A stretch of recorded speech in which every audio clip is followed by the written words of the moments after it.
안녕하세요. 저는 30살 예비 신부고 신랑 될 사람도 저와 같은 나이인 30살입니다. 올해로 연애는 5년째를 맞았어요.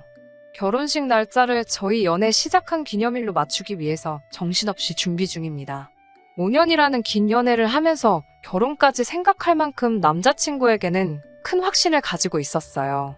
서로 비슷한 시기에 취직을 하게 되어서 그때는 결혼 이야기 오고 간 적 없지만 같이 미래를 그리자는 취지로 남들 데이트하는 거 똑같이 따라하지 않고 아껴가면서 열심히 저축을 했습니다. 노동의 값진 가치를 이해하고 월급을 저축하는 성실한 모습을 보니 자연스럽게 결혼까지 생각하게 되었고요. 그런데 도대체 무엇이 남자친구를 저렇게 만든 것인지 조금 서두르는 감이 있었지만 앞서 말씀드린 대로 우리가 연애를 시작한 기념일에 맞춰서 식을 올리고 싶었기 때문에 결혼식을 조금 급하게 준비하게 되었습니다. 양가 부모님들 모시고 상견례도 진행을 했고 다행스럽게도 양가 부모님들께서도 전부 다 긍정적으로 저희를 봐주셨어요. 5년 연애하면서 서로를 소개한 적이 없었기 때문에 저를 싫어하시면 어쩔까 걱정했는데 여자가 시집와서 집에서 놀 생각 안 하고 맞벌이를 하겠다는 게 장하다고 하시면서 저를 참 마음에 들어 하셨어요. 저희 부모님도 남자친구가 그 나이 치고 모아놓은 돈도 꽤나 있고 직업도 그 정도면 어디 가서 빠지지 않는다고 좋아해 주셨고요. 상견례도 했겠다. 결혼 날짜 바로 잡자는 말에 저희가 벌써 생각해 둔 날이 있다고 말씀드렸고 결혼 준비 위해 필요한 간단한 대화, 신혼여행이나 예식장, 혼수 및 예단 문제 같은 이야기들을 나누고 식사 자리가 끝이 났어요. 저희 부모님은 오랜만에 두 분이 나오신 김에 데이트 좀 하다 가시겠다고 먼저 길을 나섰고 예비 시부모님께서 저에게 예비 신우 될 사람을 소개시켜주겠다고 곧장 가지 말고 조금만 더 기다릴 수 있냐고 물어보더라고요.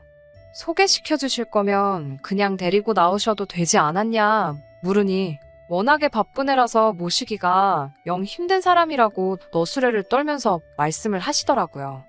저는 그렇냐고 웃으면서 대답은 했지만 기분이 썩 좋은 편은 아니었어요. 왜냐하면 저희 집에서도 현재 취직 준비하느라 바쁜 제 동생도 시간을 내서 참석을 했는데 이게 갑자기 생긴 약속도 아니고 날짜가 잡혀있는 거기에 양가 부모님이 동반해서 모이는 자리인데 신우도 제 남동생처럼 아무리 바쁘고 일이 있을지라도 미리 일정을 조정하면 충분히 참석할 수 있는 부분 아닌가요? 늦게나마 따로 나온다기는 하지만 조금만 더 신경 썼으면 양가 가족들 참석한 자리에서 인사할 수 있었을 텐데요. 심지어 그날은 회사원들이 회사 나가는 평일도 아니고 주말이었는데 말이에요. 아무튼 예비 시부모님을 따라 외곽에 있는 경치 좋은 곳에 있는 카페로 자리를 옮겼습니다. 도착하고 나서 음료수 하나씩 시키고 자리에 앉아 잠깐 이야기를 나누는 사이에 예비 시어머니께서 저기 오네 하시면서 창밖을 보고 계시더라고요. 신우가 도착한 거였어요. 신우가 남편하고는 나이가 2살 차이밖에 나지 않는 걸로 알고 있는데 첫 인상이 참 놀라우리만치 강렬했습니다. 1억이 넘는 외제차를 끌고 온몸에는 명품을 두르고 등장했으니까요. 차에 대해서는 잘 모르지만 예비 시어머니께서 마치 제게 자랑이라도 하듯이 저 차가 1억이 넘는 거라고 말씀하셔서 그게 비싼 외제차인지는 그때서야 알았습니다. 외제차임을 몰랐다고 감안하더라도 몸에 걸치고 있는 고가의 명품들이 신우가 돈 꽤나 있어 보이고 돈 있는 걸 티내기 좋아하는 스타일이라는 걸 알 수 있었어요. 그 화려함에 놀라는 것도 잠시. 신우의 첫인상은 그야말로 엉망이었습니다. 저를 본체만치 하면서 제 앞에 털썩 앉더니 저를 위아래로 훑어보더라고요. 제가 무슨 브랜드 가방을 들고 있는지, 제 휴대폰은 얼마나 최신형인지, 제가 입고 있는 옷은 뭔지, 제 가방 안에 들어있는 화장품은 어디 걸 쓰는지 확인하듯이 위아래로 저를 쭉 스캔하더라고요. 이내 제가 들고 있는 게 별 볼 일 없다는 걸 파악하더니 콧방귀를 뀌고는 첫 만남에 하기에는 무례한 질문들을 쏟아내기 시작했어요. 들고 있는 가방이 브랜드가 없어 보이는데 명품 가방 같은 거는 몇 개나 가지고 있냐? 있으면 어디 걸로 몇 개나 있느냐? 다니는 회사 월급은 얼마나 되느냐 하는 질문부터 꿈이 있느냐 뭐 이런 알 수 없는 질문들까지 포함해서요. 제 대답이 마음에 안 들었는지 예비 신우는 자기가 이러고 있는 시간에도 얼마를 더 벌 수 있는지 아느냐 하는 알 수 없는 말을 남기고 괜한 일로 시간 낭비했다는 식으로 투덜대더니 이만 가보겠다며 혼자 자리를 떠나더라고요. 동생이 결혼할 상대 앞에서 그렇게 무례한 행동들을 쏟아냈는데도 예비 시부모님이나 남자친구는 예비 신우한테 아무 말도 안 하고 오히려 눈치를 보듯이 어려워한다는 게 느껴졌습니다. 남자친구한테도 따로 너네 누나 왜 저러냐고 물어보고 싶었지만 속으로 꾹꾹 눌러 참았습니다. 어차피 결혼을 한다고 하더라도 저 신우와 제가 1년에 몇 번이나 마주칠까 하는 생각이 들었거든요. 저를 소개받는 어찌 보면 가족 모임일 수도 있는 자리에도 본인이 바쁘다는 핑계로 도착도 늦게 했고 자리에 와서도 얼마 있지도 않아서 다른 가족들 의사도 물어보지 않고 혼자 떠났으니 결혼 후에도 그렇게 마주치며 살 일은 없을 거라고 생각하고 신우의 물에는 저 혼자 모르는 척 하기로 했습니다. 신우와의 첫 만남을 제외하고서는 그동안 남자친구와 결혼 이야기 오고 가면서 한 번도 의견이 부딪힌 적이 없었어요.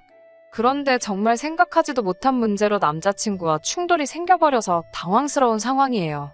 예단과 예물은 양가 부모님들 허락하에 생략을 하기로 결정했고 남자친구와 제가 여태 연애하면서 모아놓은 돈이 상당했기 때문에 돈을 합쳐서 경기도권 신도시에 있는 신축 아파트를 매매하기로 했습니다. 혼수는 양가 부모님들께서 반반씩 보태 채워주시기로 했고 스드메부터 해서 그 외 다른 준비들 모두 정말 아무런 의견 다툼 없이 자연스럽게 진행되고 있었어요. 행복한 신부가 되는 것 말고는 이제 더는 남은 게 없다고 생각했는데 남자친구가 그런 제 기대에 찬물을 확 끼얹어 버렸네요. 저희 둘 다 직장에 다니고 있고 각자 벌이도 나쁘지 않은 편이라서 돈 문제에 대해서는 걱정 없을 거라 생각했어요. 다행히 모아놓은 돈으로 신혼집을 매매로 들어가기 때문에 저와 남자친구 버는 돈 쪽쪽이 저금을 할 수 있을 거라는 생각에 너무 기분이 좋았거든요. 요즘 대출 없이 시작하는 게 보통 힘든 일이 아니잖아요.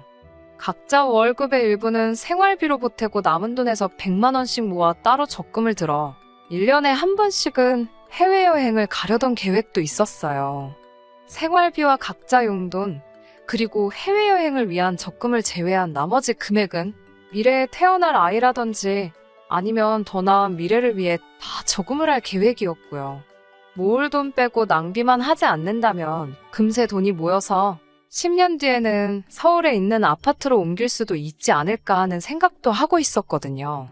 그런데 문제가 발생했어요. 남자친구한테 우리가 앞으로 결혼하면 이렇게 해서 돈을 모으고 하자고 설명을 하고 있었는데 남자친구는 조금 시큰둥한 표정으로 듣고 있더라고요. 남자친구 말은 앞으로 우리가 결혼하고 맞벌이를 한다고 해도 그 기간이 길어봐야 얼마나 길겠냐는 이야기를 하더라고요.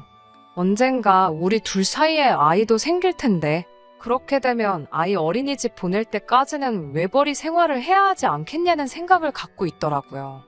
저는 아이가 태어난다 하더라도 계속 회사에 다닐 계획이기 때문에 상주하시는 돌보미분을 부르거나 시어머니나 친정어머니에게 어느 정도 돈을 드리고 제가 계속 회사에 나가는 게 좋지 않겠냐고 제 생각을 말해줬어요. 어차피 필요한 지출이면 최소화해서 수입을 최대화할 수 있는 방법이라고 믿고 있었으니까요. 제가 맞벌이를 계속 하겠다는데도 남자친구는 아직도 시큰둥한 표정이었지요. 그래가지고 돈이 모이겠냐고요.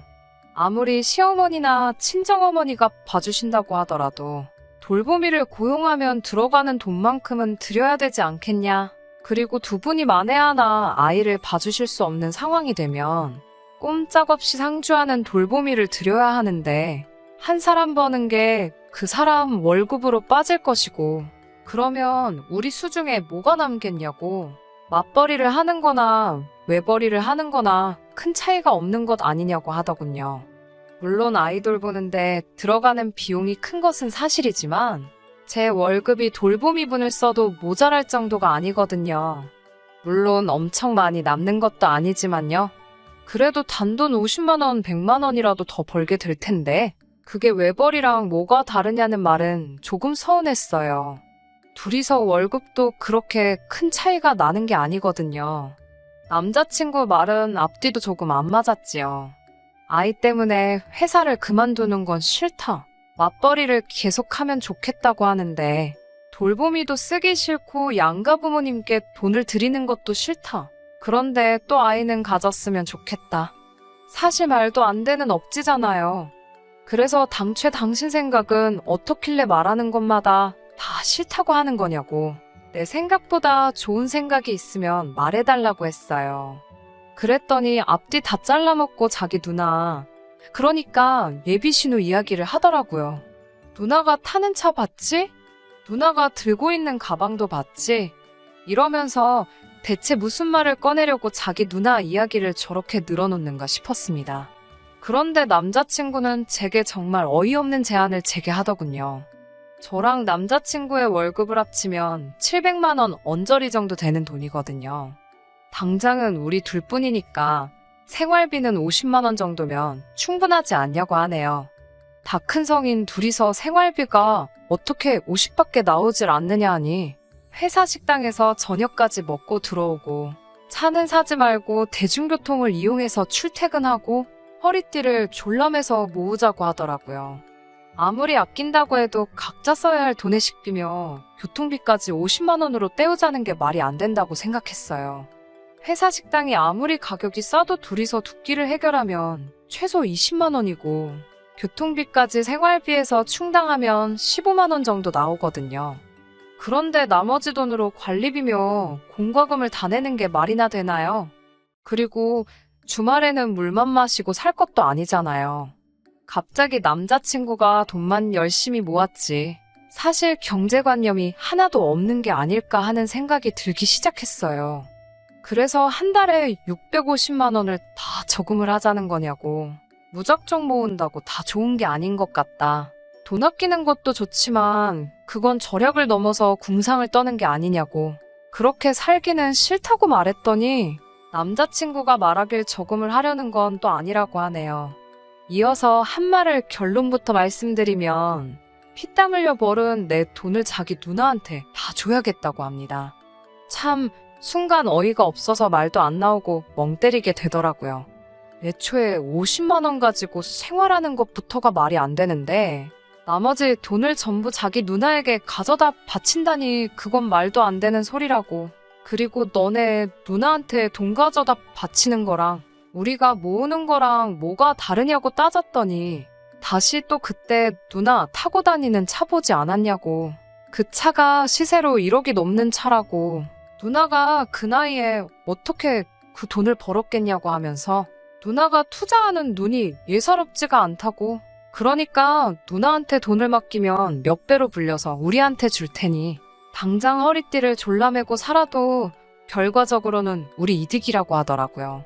일단 누나가 목돈을 한 번만 들어주면 그때 가서는 자기 혼자 외벌이를 해도 여유자금이 넘쳐나는 상황이 될 테니 무조건 자기 누나한테 돈을 맡겨야 한다는 겁니다.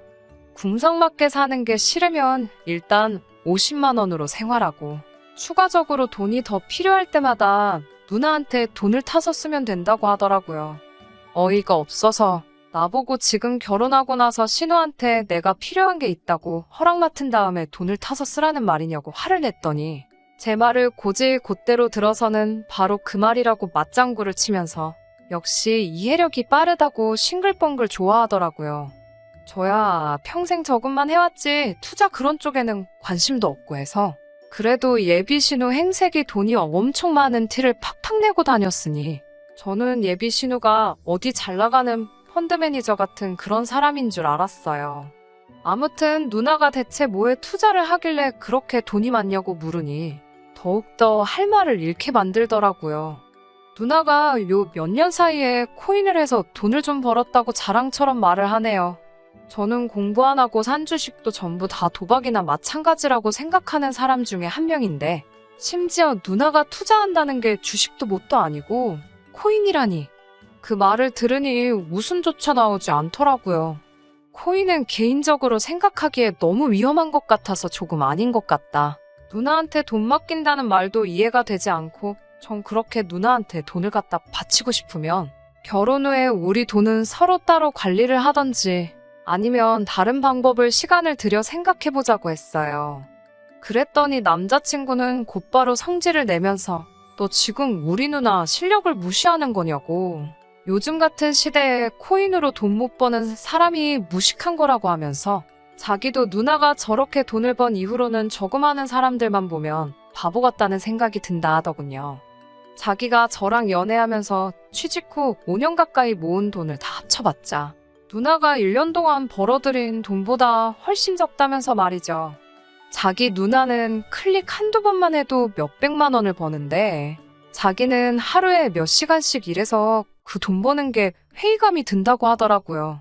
열심히 일하는 사람들이 이해가 안 간다고 세상이 변했고 돈 버는 방법은 따로 있는데 너도 젊은 사람이면 젊은 사람답게 투자하면서 살아야지.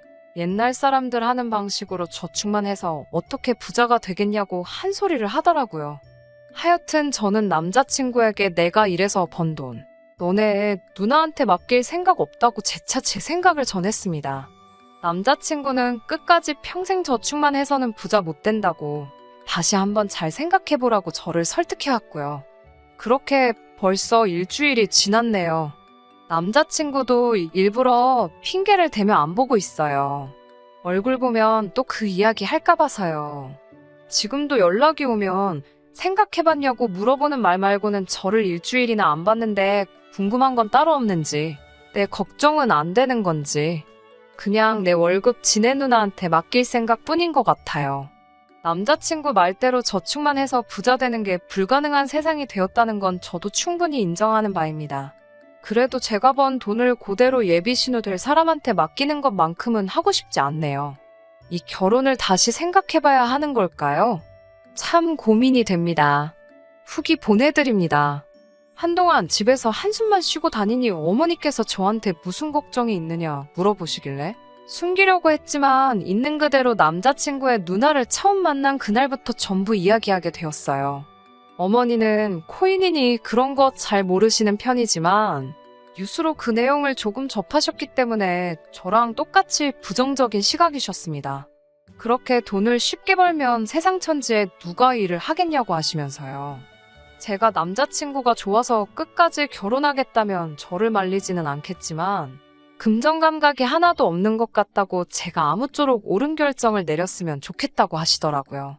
몇 날 며칠을 고민하다가 남자친구와는 확실히 단판을 지어야겠다 싶은 생각이 들어서 남자친구를 불러냈어요. 5년 연애하면서 그동안 봐온 모습이 있기 때문에 허황된 꿈을 접고 성실하게 살았으면 좋겠다고 설득을 해보려 했는데 제가 바보 같았네요. 그날 이후로 2주가 다 돼서 만나는 거였는데도 남자친구는 대뜸 저한테 대답부터 요구하더라고요. 그래서 제가 생각한 대로 월급을 너희 누나에게 맡기는 건 아무리 생각해도 아니라고 말을 해줬습니다. 그런데 남자친구도 월급을 맡기는 건 자기도 생각해봤는데 조금 아닌 것 같다며 제 말에 동의를 하더라고요. 그때 설마 그동안 혼자 반성하고 제정신을 차렸나 싶어서 조금 감동스럽기도 했는데 그런 게 아니었네요. 기어이 저를 더 실망시키더라고요. 저랑 안 만나는 동안 누나한테 자주 찾아가며 상담을 받았답니다. 누나 말로는 한 달에 한 번씩 월급 650으로 투자해봐야 푼돈밖에 안 된다고. 어차피 자기한테 돈 관리를 맡길 거면 저희 신혼집 사려고 모아놓은 그 돈을 맡기라고 했답니다. 돈이 돈을 벌어준다고 이왕 하는 거 통 크게 하는 게 낫지 않겠냐고요. 한두 달만 맡겨놔도 경기도권 신축이 아니라 서울 강남에 있는 한강뷰가 보이는 아파트에서 신혼생활을 시작할 수 있을 거라고 굳게 믿고 있더라고요. 이쯤 되니까 남자친구가 사람이 아니라 뭔가에 미친 광신도처럼 보였습니다. 무슨 말을 해도 듣지를 않고 자꾸 누나가 타고 다니는 차, 누나가 차고 다니는 시계 이야기만 하면서 우리도 그 정도는 해야지 않겠냐고 이미 벌어놓은 돈인 것처럼 차는 무슨 외제차 뭐를 뽑고 아파트는 어디 뭐가 좋다더라. 벌써 머릿속에 꽃밭을 그리고 있더라고요. 혼자 주절주절 떠들고 있는 남자친구 말을 멈추고 말했어요. 초치는 것 같아 미안하지만 너네 누나한테 돈 가져다 주는 건 너 혼자 하라고요. 남자친구는 이해를 할 수 없다는 표정으로 그게 지금 진심으로 하는 말이냐고 제게 묻더군요. 돈을 벌 수 있는 기회를 주는 건데 굴러들어온 복을 스스로 차냐고.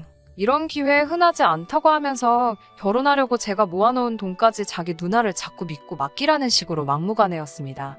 여태까지 내가 피땀 흘려 모은 돈을 너네 누나한테 맡길 생각도 없고 앞으로 내가 벌게 될 월급도 내가 관리할 거지 너네 누나한테 맡길 생각 없다고요. 결혼 준비하면서 예약해둔 것들은 다 취소할 거고 위약금도 내가 내 돈으로 낼 테니 그냥 우리는 이제 여기까지 하자고 헤어지자고 말했어요. 헤어지자는 말을 하니까 남자친구도 표정이 어두워지더라고요. 그러더니 저한테 악담을 쏟아내기 시작했어요. 평생 그렇게 월급 모아서 살라고 자기는 자기가 모아놓은 돈이라도 맡겨서 부자가 될 거고 그때 가서 제 앞에 다시 나타나겠다고 하더군요. 자기가 외제차 끌고 와서 성공한 모습 보여주겠다고 그리고 그때가 돼서 자기 바짓가랑이를 붙잡고 후회해도 안 받아줄 거라고요. 그리고 그깟 위약금 푼돈은 앞으로 벌어들일 거 생각하면 얼마 되지도 않는 거라고 지가 내겠다고 큰 소리 떵떵 치더라고요. 그렇게 5년 연애 결혼이 코앞이던 남자친구와의 인연의 종지부를 찍었습니다. 억울하고 화가 나지만 차라리 잘된 일이라고 생각해요. 이렇게도 설득이 되지 않을 사람이었다면 제가 무슨 말을 했어도 듣지 않았을 테니까요. 그 뒤로도 따로 연락도 없고 별다른 문제 없이 안전이별한 것 같습니다. 여태까지 성실하던 남자친구를 그렇게 만들다니 돈이라는 게 참 무서운 것 같아요. 아무튼 후기 기다려주신 분들께도 감사드려요. 안녕하세요. 제가 이렇게 몇 달 만에 또 후기를 보내게 될 줄은 몰랐네요. 후기에 후기라고 해야 할까요? 아무튼 전 남자친구와 이별 후에는 그냥 일만 하면서 살았어요. 저희 부모님도 차라리 잘된 거라고 저를 격려해 주셨고 저도 시간이 지나니 자연적으로 잊혀지게 되더라고요. 그래서 정말 까맣게 잊고 살았는데 얼마 전에 회사 일로 출장이 있어서 어딜 좀 다녀오게 되었어요. 한참 업무를 보고 나서 출장 업무가 끝나고 돌아가는 날 아침에 출장지에 있는 커피숍에 들렸습니다. 거기서 누굴 봤는지 아세요? 어딘가 낯이 익은 사람이 주문을 받고 있더라고요. 웬만해선 한 번 본 사람은 잘 까먹을 텐데 첫 인상이 그만큼 강렬했으니 그 얼굴을 잊을 수가 없더라고요. 전 남자친구의 누나였어요. 지금쯤 남동생 돈 굴리면서 그 잘난 외제차 끌고 다니고 계셔야 할 분이 거기서 뭐하고 있나 싶더라고요. 다행인지 불행인지 전 남자친구의 누나는 저를 못 알아본 듯 싶더라고요. 솔직히 이런 마음 가지면 안 되는 거지만 그 모습을 보고 있으니 뒤시하기가 궁금해서 참을 수가 없었어요. 그래서 전 남자친구랑 연애할 때 같이 알고 지내던 친구를 찾아 속사정에 대해서 물어봤는데 참 사람 일이라는 게 전 남자친구는 저한테 큰 소리 떵떵 친 대로 자기가 여태 모은 돈 들고 누나를 찾아갔나 봅니다. 처음에는 돈 꽤나 벌었다나 봐요. 그렇게 소원하던 외제차도 뽑아서 떵떵거리고 다녔다네요. 여기저기 돈 자랑하러 다니고 주변 사람들한테 비싼 술도 사주고 했대요. 그런데요, 어쩌다가 투자를 한 게 큰 손실을 내게 되면서 그거 메꾼다고 전 남자친구도 그의 누나도 같이 명품 가방이며 시계며 팔기 시작해서 어떻게든 해보려고 했답니다. 그런데 그것마저 잘 안 돼서 그 자랑스러운 외제차도 팔았고 마지막에는 대출까지 해가면서 본전을 찾으려고 했다는 겁니다. 말로는 투자하는 사람이라고 포장했지만 제가 생각했던 대로 그 두 사람은 도박에 빠진 거나 다름이 없었고 그들과 똑같은 최후를 맞이하게 된 거지요. 둘 다 쫄딱 망하고 심지어 전 남자친구는 회사 돈에까지 손을 대서 현재는 연락도 안 되는 상황이라고 하네요. 남자친구 누나는 제가 본 대로 지방까지 내려와서 아르바이트를 전전하고 있는 상황이고요. 이런 말 하기는 뭐하지만 전 남자친구의 누나는 제가 잘 몰라도 전 남자친구 하나만큼은 성실하고 착실한 사람이었거든요. 그런 사람을 저지경으로 만들다니 돈이라는 게 정말 무섭다는 사실을 다시 한번 깨닫게 되네요. 저 또한 전 남자친구를 믿었다면 저 꼬라지를 면치 못했을 거예요. 제 중심 잘 잡아서 천만다행이라고 생각하고 저들의 몰락을 거울 삼아 저도 일확천금을 기대하지 말고 제게 주어진 대로 성실하게 살아야겠어요. 끝까지 들어주셔서 감사합니다. 오늘의 사연은 여기까지입니다. 구독과 좋아요, 알람 설정 부탁드리고 더 좋은 사연으로 다시 찾아뵙겠습니다. 감사합니다.